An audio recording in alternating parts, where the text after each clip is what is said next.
पहले सूक्ष्म अभ्यास करिए, आसन करिए, झाड़ू लगाते हैं तो झाड़ू लगाइए, बैठ कर देखिए।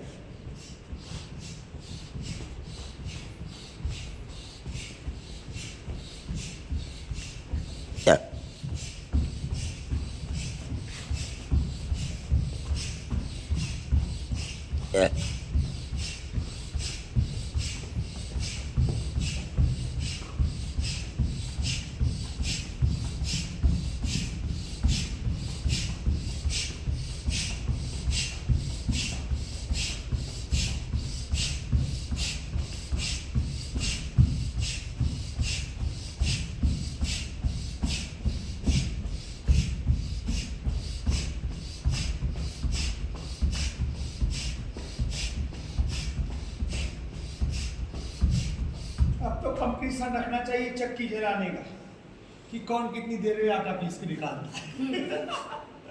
उसके पुरस्कार दिया जाएगा। कोई अवार्ड रख देने से लोग में आदमी वो लालच में। हाँ। तो कि आज भाई विनर कौन बनता है। हाँ, आज का विनर सबको आज आधा किलो गेहूं दिया गया है और पीस के आटा बनाना है। ये चीज तो आज का विनर कौन? तो मजा अगर ये प्रतिभा शुरू हो जाए हाँ। तो माता मैंने इसी बहाने चक्की चाहिए है ना। अच्छे कामों में अच्छी की कहते ना स्वामी जी, अच्छे कामों में प्रतिस्पर्धा होनी चाहिए, अच्छे कामों में प्रतिस्पर्धा होनी चाहिए और स्वयं से स्वयं की भी प्रतिस्पर्धा होनी चाहिए कि आज मेरा कल से बेहतर हो, कल से मेरा आज का दिन बेहतर हो।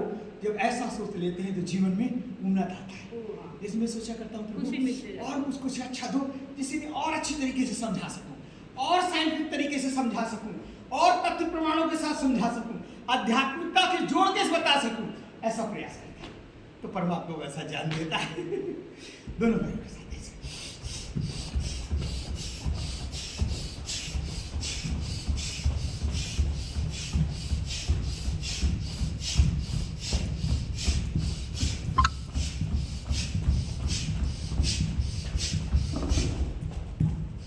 घुटनों के लिए अभ्यास। सुनो गति में बैठना। क्या करना? सुनो गति में बैठना।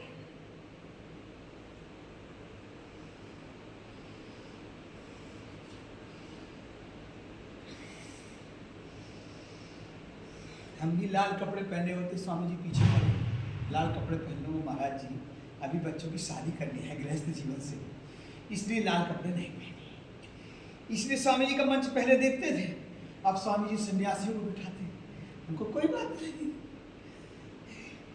स्वामी जी का मंच पहले हमको ही देते थे स्वामी जी, उसमें करवाते थे, ज्यादा लोगों को लाभ मिलता था आस्था के माध्यम से, वैदिक चैनल आदि के माध्यम से, क्योंकि उन दायित्वों को भी पूरा करना है। संन्यास परंपरा केवल कपड़ा पहन लेना नहीं। तो आपकी फैमिली कहाँ पर है गुरुजी?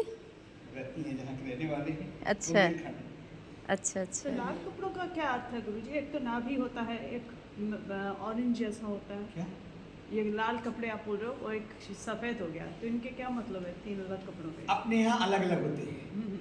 कुछ पंथ ऐसे हैं जो व्हाइट कपड़े ही पहनाते हैं सन्यासी में, लेकिन अपनी जो सनातनी परंपरा है उसमें लाल कपड़ा यानी कि गेरुआ है ना, भगवान ध्वज पहनाते हैं। उसका मतलब होता है ज्ञान से परिपक्व हो जाना।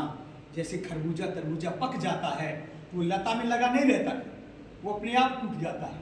कभी भी खरबूजा को तोड़ना नहीं पड़ता, वो जब पक जाता है तो अपने आप उससे टूट जाता है। इससे पक गया, इसका मतलब पक गया। ऐसे ही जब मनुष्य संसार में पक जाए ज्ञान से, कहते ना मैं तो पक गई हूं तुझसे, अर्थात छोड़ने का पक गया हूं तुमसे, अर्थात अब रहने की इच्छा संसार में नहीं है, अर्थात ज्ञान से परिपक्व हो गया, ज्ञान को पूर्वक समझ लिया है, संसार को समझ लिया ना। बेटा बन के देख लिया, बेटी बन के देख लिया, पत्नी बन के देख लिया, पति बन के देख लिया, सासू बन के देख लिया दादी बन के देख लिया, सब बन के देख लिया। अब सब समझ लिया कि संसार में आने का प्रयोजन क्या था, ये सब छोड़ने के लिए है, ये सब माया स्वरूप है, और अब जो मिला है वो संसार में ज्ञान बांटना है। तो सन्यासी क्या करता है, परिपक्व होकर के फल की भांति सबको आनंदित करने वाला बन जाता है, इसलिए उसको पक जाना कहते हैं, भगवत ध्वज कहते हैं। इसलिए इसका गहरा महत्व है लाल कलर का। जब सूर्य उगता है तो इस कर्ण में होता है, जब अस्त होता है तो इस कर्ण में संधिकाल होता है, तो जीवन का संधिकाल भी है, उगता है। तो इस तरह से इसको समझ सकते हैं, ठीक है। तो भगवत ध्वज का ये महत्व है। अब गाड़ी को सिग्नल देना होता तो कौन सा दिखाते हो? रोकना होता रेड। क्यों दिखाते हैं रेड?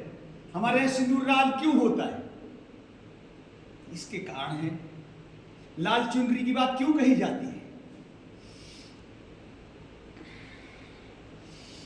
श्वास को रोकते हुए धीरे धीरे अभ्यास 10-20 सेकंड तक ऐसे रुकना, रोक करके धीरे धीरे जाना। तो इससे अभ्यास और धीरे धीरे उठना। इससे नी जॉइंट जो लिगामेंट्स हैं वो स्ट्रांग हो जाते हैं। नहीं तो अब ये एक्सरसाइज ना करने के कारण, बैठना उठने के ना कारण ये हमारे लिगामेंट्स कमजोर हो जाते हैं। आज वाशबेसिन का प्रयोग करते हैं तो दिन में बैठना उठना नहीं हो पाता है। ऐसे बैठना।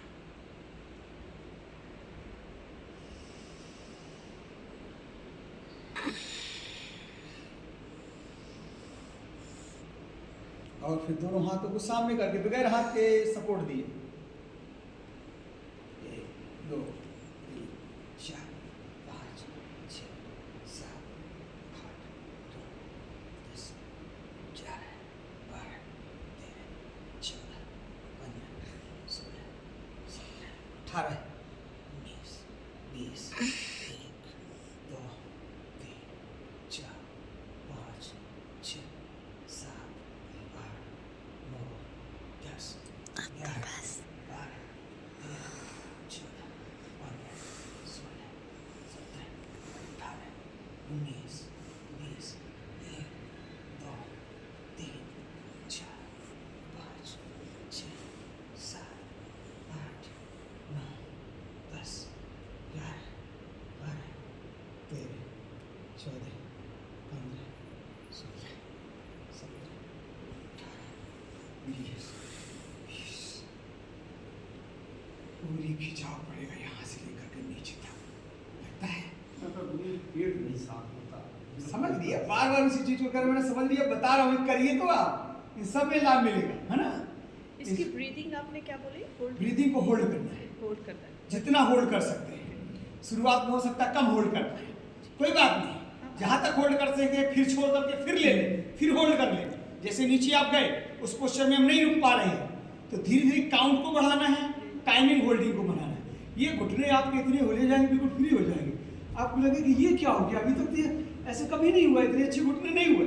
फिर साथ में थोड़ा सा पीड़ांतक ऑयल की मालिश करिए। पीड़ांतक तेल को किसी हल्के पात्र में गर्म करिए। जितना यूज करना उतना गर्म करें, बार बार नहीं गर्म करना। उतना जितना यूज करना है उतने को हल्का गर्म करिए और कॉटन रख करके थोड़ा सा रख लीजिए कॉटन से, तो वो थोड़ी देर तक बना रहेगा ऑयल।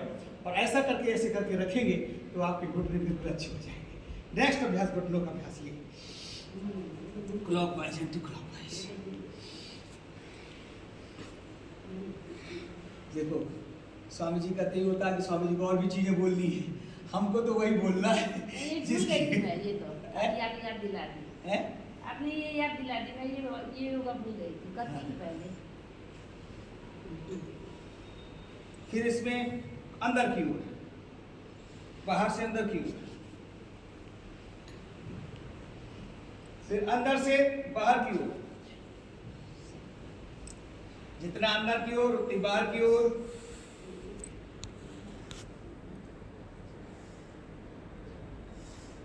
फिर ऐसे बैठ जाओ।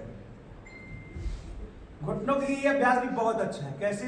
1 2 3 1 2 3 1 2 3। फिर ऐसे लंबे समय तक आप कर पाएंगे। घुटने आपको बिल्कुल स्वस्थ हो जाएंगे। ऐसे ऐसे 5 बार 10 बार 15 बार 20 बार 25 बार 30 बार। यहाँ से है हाँ, दर्द होगा शुरुआत से, ठीक है। तो करना रोज पड़ेगा ये, नहीं तो काम घर में ले आइए। ऐसा काम करिए कि बैठ करके झाड़ू पोछा करिए, बैठ करके खाना बनाइए, बैठ करके बर्तन धुलिए, बैठ करके कपड़े धुलिए, सिलबट्टे में मसाले पीसिए। अगर स्वस्थ रहना है, घुटनों को स्वस्थ रखना है, इसका एक ही तरीका ये है। और बच्चे भी प्रेरणा ले, इसलिए आप भी ऐसा काम करो। और आने वाली बहू भी कहे सास को बहुत पसंद है चटनी, तो रोज बांटे सिलबट्टे वाली। शुरू में आएगी तो कहेगी सासू माँ लाओ मैं करती हूँ, क्योंकि शुरू में तो जरूर करती है। तो शुरू से आदत डालना, नहीं फिर जहाँ 1-2 महीना बीता ना, फिर नहीं करेगी वो, आपके काम मिटेगी।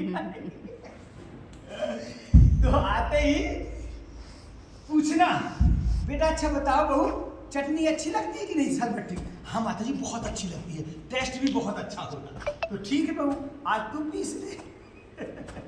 तो बहू कहेगी हाँ माता जी, घर में पीसती हो उधर पीसती हो, लेकिन आपको पास खिलाएगी, अपने पति को भी खिलाएगी, ससुर को भी खिलाएगी, और आगे चल के बच्चे आ जाएंगे तो बच्चों को भी खिलाएगी, वो भी खुश हो जाएंगे और स्वस्थ रहेंगे। ये अभ्यास